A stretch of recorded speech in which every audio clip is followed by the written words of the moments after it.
ஏற்கனவே ரொம்ப காலதாமதமாயிருச்சு. பாதி யூடியூபர்ஸ், கேமராமேன், பிரஸ் எல்லாம் வெளியே அனுப்பிவிட்ட சகோதரி வினோதினிக்கு நன்றி. நிறைய ஜேபி சார் சொன்ன மாதிரி பேசணும்னு நினைச்சோம், ரொம்ப காலதாமதம் ஆயிருச்சு. நான் இசையமைப்பாளர்னால என்னுடைய பகுதியோடு நிறுத்திக்கிறேன். ஆனா மோகன் அழகா ஒரு தனிப்பட்ட பஞ்சாயத்தை தொடங்கி வச்சனால அது இந்த பொது மேடையிலேயே தீர்த்திட்டோம்னா சரியா போயிடும் நான் நினைக்கிறேன்.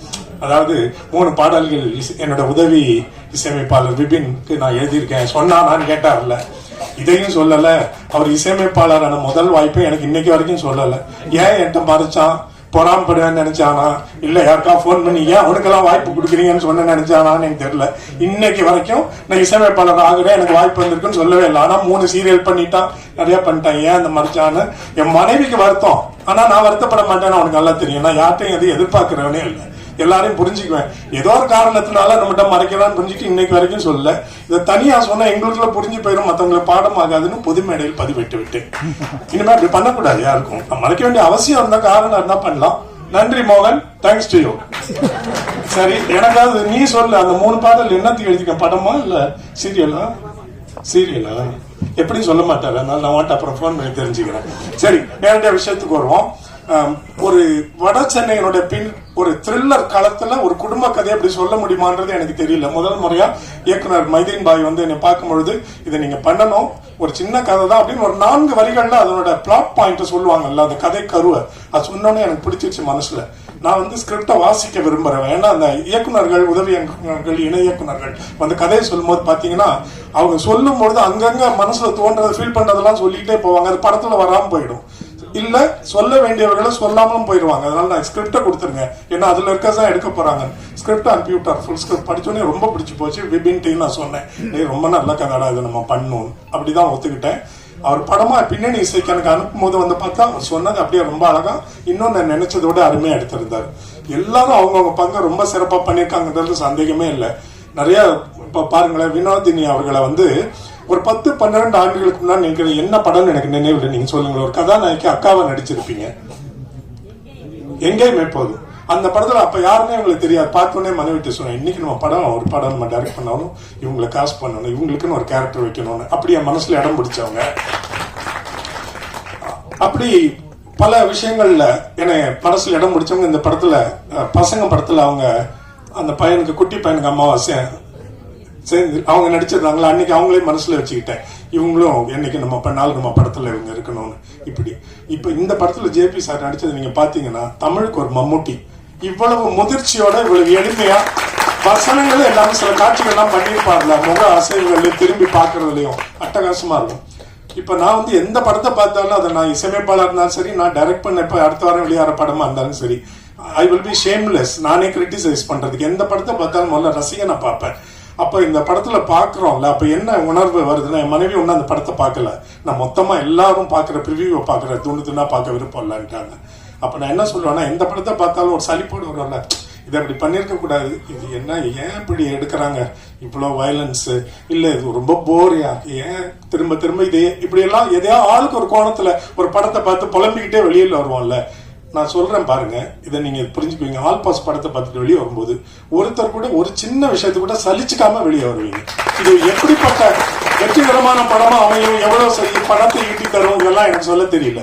ஆனா ஒருத்தர் கூட தவறா ஒரு வார்த்தை சொல்லிட்டு வெளியே வரவே மாட்டீங்க, சலிச்சுக்க மாட்டீங்க, புலம்ப மாட்டீங்க, வெறுக்க மாட்டீங்க. அப்படி ஒரு படமா அவர் மொய்தீன் பாய் உருவாக்கி இருக்கிறாரு. ரொம்ப அருமை. இந்த படத்தினுடைய கலை இயக்குனர், ஆர்ட் டைரக்டர் ஜெயசீலனா, அவர் எங்க, அவர் முகத்தை ஒரு முறை நான் பார்க்கணும். என்ன ரொம்ப பெரிய ஆளா போறாரு இன்னைக்கு, பார்த்து வச்சுக்காங்க. இந்த படத்துல அவருக்கு விருது கொடுக்கலன்னா, அந்த விருதுக்கு தேர்ந்தெடுக்கிறாங்கல்ல அந்த விழா கமிட்டி, அவங்களுக்கு படத்தினுடைய நுணுக்கங்கள்ல அவங்களும் ஏமாந்துட்டாங்கன்னு பொருள். இதை நீங்க புரிஞ்சு வச்சுக்கீங்க, படத்தை பாருங்க. நானும் இததான் சொல்லணும், இதோட பின்னணி சொல்லக்கூடாதுன்னு நினைச்சிருந்தேன். சகோதரி வினோதினி ஆரம்பிச்சாங்க, நல்ல வேளை அவங்க வாயை அடிச்சுட்டீங்க. நீங்க படத்தை பாருங்க, உங்களுக்கு தெரியும். அதுக்கு பிறகு வர பேட்டிகள்ல இயக்குனர் சொல்லுவாரு, உங்களுக்கு கண்டே பிடிக்க முடியாது, அப்படி ஒரு சில விஷயங்களை நுணுக்கமா பண்ணியிருக்காரு. ரொம்ப என்னை கவர்ந்தவர். சரி, இந்த பாடல்கள் பண்ணனால நான் நேரம் அதுக்கு வந்துடுறேன். இசையமைப்பாளருக்கு இந்த மாதிரி மேஜர் கோர் டெக்னீஷியன்ஸ் எல்லாருக்கும் அடையாளம் கிடைச்சிடும் பொது தளத்துல. அந்த பாட்டு உங்ககிட்ட வந்து சேர்க்கிறவங்களுக்கு அடையாளம் கிடைக்கிறது இல்லை. ஒவ்வொரு பாடல் பின்னாடி உழைச்ச எல்லாரையும் பத்தி நான் சொல்லிடுறேன். எனக்கு மோகன்ராஜன் வந்து ரொம்ப நெருக்கமானவன். அவருடைய முதல் படம் என்னுடைய இசையில் அமைந்தது எனக்கு கிடைத்த ஒரு பாக்கியமா நான் நினைக்கிறேன். ரொம்ப அழகான வித்தியாசமான வார்த்தைகளை பயன்படுத்தி கருத்துக்களை ரொம்ப நறுக்குன்னு சொல்லக்கூடியவன். அவர் எந்த படத்துல பாட்டு எழுதினாலும் உடனே எனக்கு அனுப்பிடுவான், இப்படி ஒன்று வந்திருக்கு, இதை கேளுங்க சார், சிலது நல்லா இருக்கு, சிலது இன்னும் நல்லா இருந்திருக்கலாம், இப்படி எல்லாம் எங்களுக்குள்ள விமர்சனங்கள் உண்டு. அவர் முதல் சொன்ன அந்த கவிதைக்கு அப்புறம் ஒவ்வொரு முறை எனக்கு பாடல் எழுத வரும்பொழுதும் இல்லை ஃபோன் பண்ணும்போதும் இப்போ சார் இப்போ ஒரு கவிதை எழுதியிருக்கேன், இது கேட்குறீங்களா அனுவோம். ஆனா இன்னைக்கு வரைக்கும் பாருங்க, நம்ம சந்திச்சு யாதுமாகி 2009, இது 2026, 17 ஆண்டுகளாகி இன்னும் கவிதை தொகுப்பா வெளியிடாம இருக்கிறான். அது என்ன காரணம்னு தெரியல. இந்த வருஷம் பண்ணிடலாமா இல்லை? ஏன்னா சில பேர், எனக்கு நிறைய கவிஞர்கள் தெரியும், முதல் கவிதை எழுதுறது வந்து அவங்க விட்டு போன காதலிக்காக எழுதுவாங்க, கடைசி வரைக்கும் மனசுக்குள்ளேயே சோகத்தை வச்சுக்குவாங்க, அது பதிப்பா வெளியவே வராது. அந்த மாதிரி ஏதாவது இருக்கான்றது எனக்கு தெரியல. மனைவி வரல இன்னைக்கு வரல, சரி அப்புறம் என்ன, இது நமக்குள்ளே இருக்கட்டும். முதல் பாடல் நீங்க பாத்தீங்களே ஆல் பாஸ், அதுவும் இந்த வர டுவைட்டும் ஒரு ஸ்கிரிப்ட்ல வச்சிருந்தாங்க. 2 பாடல்கள் வந்து படத்துல திரைக்கதையில எழுதப்பட்டிருந்த பாடல். மற்ற 3 பாடல்களும் காட்சி அமைப்புகளோட வர்றதுனால இங்க போட முடியாது, அதுல கதைகள் வெளியாயிரும், போட்டா லிரிக் வீடியோ தான் போட முடியும். முதல் பாடல் ஆல் பாஸ் எழுதினது மோகன்ராஜன் தான், அதை பாடின கானா சிவா. உங்களுக்கு தெரியும், இவரோட குரல் வளம் வந்து ரொம்ப வித்தியாசமா இருக்கும். எப்பவோ பெரிய அடையாளத்தோட தமிழ் சினிமால கோல வச்சிருக்க வேண்டியவன் தாமதமாகிட்டே போகுது. பல ஆண்டுகளுக்கு பிறகு என்னுடைய இசையில மீண்டும் பாடி இருக்கிறான். இவன் கூட அந்த அழகான கோயில் போர்ஷன்ஸ் பெண்கள் வர்ற பகுதியை பாடினது என்னோட உதவி இசையமைப்பாளன். அவன் தான் கேட்டவன், அவன் மனைவி நல்லவன். அவன் பாடினது முகில் மயூரி. அந்த அழகான மென்மையான பகுதியை பாடின அன்பெனும் ஆலயம், அந்த வரிகள் சொல்லு. அன்பனும் ஆழியிலே தேடி தேடி கண்டெடுத்த அப்படின்னு இந்த 3 குடும்பங்களை பத்தி ஏற்பாடு. முகில் மயூரி. 2வது பாடல் புதுசா. இந்த மாதிரி ஒவ்வொருத்தரா ஒரு இடத்துல நோட் பண்ணி வச்சுக்கல. அப்ப 10ஆம் வகுப்பு படிக்கும் போது என்னுடைய ஒரு தொலைக்காட்சி நிகழ்ச்சியில பாடகியா வந்த விஜயலட்சுமி, அப்பவே மனசுல குறி வச்சிருந்தேன், என்னைக்கு நாள் இவளுக்கு நல்ல வாய்ப்பு வரும், பயன்படுத்திக்கணும்னு. அந்த விஜயலட்சுமி இவ்வளவு காலத்துக்கு பிறகு இப்ப என்னுடைய இசையில அறிமுகமாகி இருக்கிறார். கூட பாடின அஜித் வரல. அஜித் அந்த மேல் வாய்ஸ் வந்து super singer junior title winner Vijay டிவில, அவர் இன்னைக்கு வரல. அஜித்துக்கும் நம்மளுடைய நன்றி சொல்லிடுவோம். 3வது பாடல் வந்து அந்த படத்துல ஒரு காட்சிக்காக ஒரு ரேப் சாங் மாதிரி, அது அவசரத்துக்கு பின்னணி இசையில வர்றதுனால நானே எழுதி ஒரு பாடல் பாடியிருந்தோம். அதை கூட பாடி இருக்கிற வசந்த், ஜூவின் ஜானிக்ஸ் இருக்கீங்களா? இல்ல இல்ல, அது ஸ்ரீராம் பாட்னியா இல்ல, வசந்த் அண்ட் ஜூவின் ஜான். ஓகே. 4வது பாடல் என்னமோ சொன்னீங்க பெருசான்னு சொல்லி அந்த பாடல் தத்துவம் இருக்குல்ல, காசு தாண்டா எல்லாம். இந்த லிரிக்க முதல் முறை படிச்சோடனே எனக்கு தெரிஞ்சு போச்சு, இது லிரிக் எழுதி நான் போட்ட டியூன் அது அப்படிதானே. ஆமா, இது வந்து மாண்டாஜ் சாங் மாதிரி இயக்குனர் முதலே திட்டமிட்டு இருந்ததுதான். அப்ப என்ன சொன்னார், இதுக்கு ஒரு டியூன் கொடுங்கன்னு சொன்னார். இது வந்து அந்த மாண்டாஜ், அதாவது படத்துல இருக்கிற கதைய காட்சிகள் மூலமா சொல்ற பாடல். அப்ப இதுக்கு வார்த்தைகளுக்கு தான் முக்கியத்துவம் இருக்கணும். அதனால முதல்ல கவிஞர் எழுதி இருக்கட்டும், அவர் சுதந்திரமா எழுதின பிறகு நம்ம எப்படி வேணா டியூன் போட்டுக்கலான்னு சொன்ன பிறகு மோகன்ராஜன் அட்டகாசமா எழுதி அனுப்பின வரி. அந்த வரிய முதல் வரியா எனக்கு அப்பதான் வாட்ஸ்அப்ல ஓபன் பண்றேன், பண்ண உடனே எனக்கு டியூனாவே தோன்றுனது. அப்ப அது வரிகள் மட்டும்தான் அந்த மாயத்தை நிகழ்த்த முடியும். அப்படி அழகா எழுதின மோகன்ராஜன் உனக்கு நன்றி. அந்த பாட்டை பாடினதும் கானா சிவா தான். அதற்கு பின்னணியில் கூட பாடியிருந்தவங்க, இந்த படத்துல பின்னணி எல்லாரும் பாடினவங்களே மொத்தமா இப்ப நான் அறிமுகப்படுத்திடுறேன். 5வது பாடல். 5வது பாடல் எப்படின்னா, படத்தோட கிளைமேக்ஸ் வந்து அது இப்படி படத்தை முடிப்பாரு நான் எதிர்பார்க்கவே இல்லை. அதை பத்தி நான் ஒண்ணுமே சொல்ல போறது இல்லை, ஏன்னா அந்த உணர்வு அப்படியே உங்களுக்கு ஃப்ரெஷ்ஷா திரையரங்கத்துல உங்களுக்கு கிடைக்கணும். ரொம்ப நீண்ட கிளைமேக்ஸ், வசனங்களும் குறைவு, ரொம்ப அமைதி. இது யாரை நம்பி ஒரு இயக்குனர் எடுப்பாருன்னா இசையமைப்பாளர் நம்பிதான். நம்மளால அந்த அளவுக்கு அது செய்ய முடியுமான்ற அச்சத்தை எனக்கு ஏற்படுத்தியது. அப்ப நான் என்ன மனசுல ஒண்ணு திட்டமே வச்சுக்கல, அந்த படத்தை பார்த்துக்கிட்டே வரேன். அது 10-12 நிமிடங்கள் அப்படியே நீளமா ஓடுது. அங்கங்க சில வசனங்கள் ஏதோ வரும், இறுக்கமான ஒரு சூழ்நிலை. அப்ப சில இடங்கள்ல பின்னணி இசை இருந்தா நல்லா இருக்கும்னு, அப்போ ஒரு இடத்துல இது பாடலா இருந்தாதான் அந்த உணர்வை முழுமையா வெளியே சொல்ல முடியும், அந்த வரிகள் மூலமாகவும் அந்த இசை மூலமாகவும்.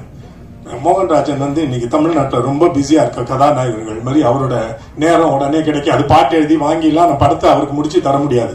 ஏன்னா இந்த விபின் பாஸ்கர் உதவி சமைப்பாளர்கிட்ட அவர்கிட்ட அடிக்காத குறையாவா கெஞ்சாத குறையாவா, எப்படியோ என்னப்பா இன்னும் பின்னணி செய்ய முடிக்கலையா, நேரம் ஆகுது, தயாரிப்பாளர் சொல்ல முடியல. உங்களுக்கு தெரியும், தயாரிப்பாளர் ஏகப்பட்ட போராட்டங்கள் பிரச்சனைகள் கிடையில தான் இந்த படத்தை அவங்க முடிக்கிற தருவாய்க்கு வந்தாங்க. அப்ப தெரியுமே உங்களுக்கு எல்லாம் டிகிரி ஏறிக்கிட்டே இருக்குமே வட்டி. அது முடிக்கணும்னு சொல்லும் பொழுது நான் இவருக்கு வரிக்கு காத்திருந்தா படம் இப்பத்திக்கு வெளியாகாதுன்னு தெரியும்.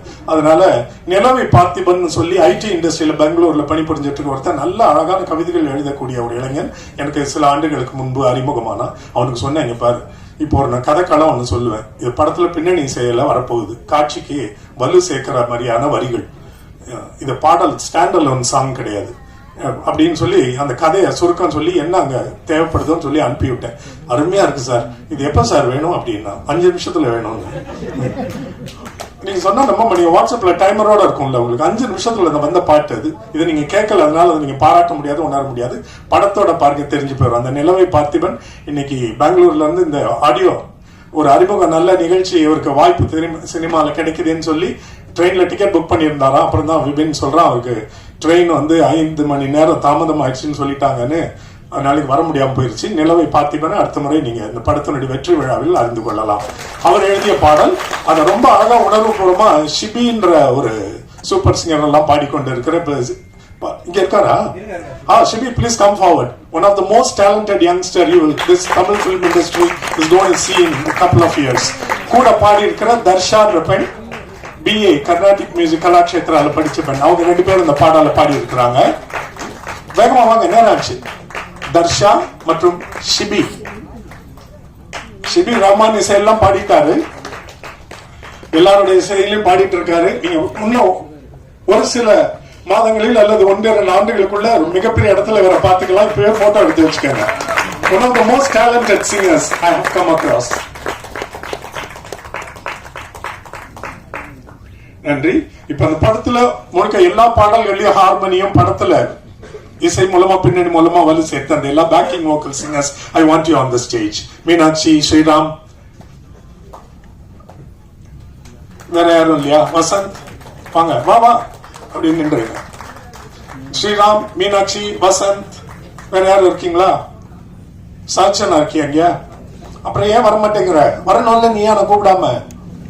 வேற யாரும் வந்திருக்கீங்கன்னு எனக்கு தெரியலமா, என் கண்ணில் பாடல இருக்கா கேட்கிறேன். வேற யாரும் வந்திருக்காங்களா? ஓகே, அப்படியே என்னோட உதவி இசையமைப்பாளர் விபினையும் மேடையிலே சந்திச்சிருங்க. இவர் தான் அந்த பெருமைக்குரிய உன்னத இசையமைப்பாளர். அவர் ஏதோ சொல்ல சார். அப்படி இல்லை சார், அது பரவாயில்ல, அது எப்படின்றத அப்புறம் பேசிக்குவோம். சரி, இந்த படத்துல அந்த கதை ஆரம்பிக்கும் போது இது எந்த களத்தை சேர்ந்தது நம்ம வடசென்னை காட்டுறதுக்காக பின்னணியில இசையில இது ஒரு கானா பாட்டு மாதிரி அந்த பகுதியோட பாட்டு இருந்தா நல்லா இருக்கும்னு சொல்லி எனக்கு அறிமுகமாகி இருந்தா. இப்ப ஆட்டோ ஓட்டிட்டு இருக்காரு எங்க ஏரியா பக்கத்துல. அவர் பெரிய தொழிலதிபர் மாதிரி இருக்காரு. ஆனா பார்த்தா எனக்கு தெரியல. அவரை கூப்பிட்டு வாய்ப்பு இருந்தா கொடுங்க சார் இருந்தார். உடனே கூப்பிட்டேன், இங்க வா, உடனே இந்த பாட்டை பாடு எனக்கு வந்துன்னு சொல்லி உடனே லிரிக்கோட வந்தாரு. எங்க இன்பக் கலீல் இருக்காரு இல்லையா? வரல. வந்திருந்தா அந்த கானா பாட்டு பாடினவர் அவரே அறிமுகப்படுத்தி இருப்பேன். விபின் பாஸ்கர் உதவி இசையமைப்பாளர், கௌரவித்து விடுங்கள். நாளைக்கு அவருக்கு நான் ஆட்டோகிராஃப் வாங்க வேண்டியிருக்கும். 3 பாட்டு எழுதிட்டாராம எனக்கு தெரியாம. மோகன் ராஜ்கிட்ட எனக்கு ஒரே ஒரு குறை, வருத்தம் உண்டு. அது அவர் மட்டும்தான் நிவர்த்தி செய்ய முடியும். சொன்னியா நீ உன் பேச்சுல? நான் கவனிக்கல. என்ன குறை அது? இன்னும் நீ ரஹ்மானுக்கு பாட்டு எழுதாதது என்னோட மனசுல பெரிய குறையா இருக்கு. நான் சொல்லிக்கிட்டே இருப்பேனே, அது விரைவில் நடக்கணும். என்ன கேட்ட எல்லாருக்கும் எழுதிட்டார். MSV சாருக்கு எழுதியாச்சு, இசைஞானி இளையராஜாக்கு எழுதியாச்சு. ஓ ஆமா, அவருக்கு லைவா 10 பாட்டு எழுதுனேன். MSV 13 பாட்டு MSV சாருக்கு எழுதியாச்சு. அவருடைய பிரிவுக்கு இளையராஜா சாருக்கு எழுதியாச்சு. அனிருத்துக்கு நிறைய பாட்டு எழுதியாச்சு. ஷான் ரால்டனுக்கு எழுதியாச்சு. கிப்ரானுக்கு எழுதியாச்சு. அதனால எனக்கு மனசுல இருக்க பெரிய குறை, ஒரு திறமையுள்ள இளைஞர் நம்ம மூலமா வெளியே இன்னைக்கு மிகப்பெரிய இடத்துல இருக்க மோகன்ராஜன் இன்னும் ரஹ்மானுக்கு பாட்டு எழுதலையே. விரைவில் அது நடக்கணும்னு நான் ரொம்ப ஆசைப்படுறேன். நன்றி உங்க எல்லாருக்கும். இந்த படத்தினுடைய வெற்றி விழாவில் மீண்டும் உங்களே எல்லா கேமராமேனோடையும் சந்திப்போம். அன்னைக்கு வினோதினி சகோதரியை நம்ம வரவழைக்க மாட்டோம். நன்றி.